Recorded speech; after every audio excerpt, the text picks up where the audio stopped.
खिफाफ बिन ईमा की साहिबजादी बेवा होके आ गई, बच्चे साथ थे। सरे राह जनाब उमर से मिली और मिल के कहने लगी, हुजूर मैं उस सहाबी की बेटी हूँ जिन्होंने ओहद वाले दिन अपने बेटे के साथ मिल के मुआसरा किया था। बच्चे मेरे यतीम हो गए हैं, मैं बेवा हूँ।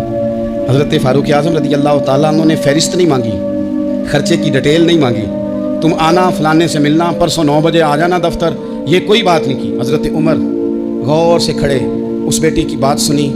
छम छम सैयदना फ़ारूक की आंखों से आंसू गिरे, दौड़ के घर गए, एक ऊँट निकाला, वहाँ से माले गनीमत का माल के भर के 2 बोरियाँ, और बोरियों में क्या था? चांदी भी थी, नकदी पैसे भी थे, कुछ ज़रूरत का सामान भी था, गल्ला भी था। 2 बोरियाँ भर के ऊँट पे रख के खुद लगाम उस बेटी के हाथ में थमा के का पुत्र सामान भी तेरा है, ऊँट भी तेरा है, और ये ना समझना यही कुछ तुझे दिया है, जब ये ख़त्म होगा तो रब तेरे लिए और बंदोबस्त फरमाएगा।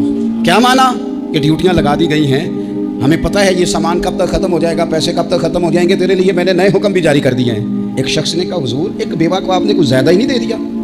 यहाँ लोग सियासी तकसीम नहीं करते, थोड़ा काम वाले को दे दो, थोड़ा चौकीदार को दे दो, थोड़ा गली मोहल्ले में दे दो, थोड़ा रिश्तेदारों में दे दो, सब हमारे एहसान के नीचे रहेंगे। कहा एक ही खातून को आपने इतना नहीं दे दिया? तो हज़रत उमर नाराज़ हो गए, फरमाने लगे, तुझे तेरी मार होए, मेरी नज़रों में आज भी वो जलवा मौजूद है जब इसका बाप और भाई मैदान ओहद में काफिरों के खिलाफ लड़ाई कर रहे थे, आज तक मेरी नज़र में मौजूद है। तू कहता है मैंने ज़्यादा दे दिया?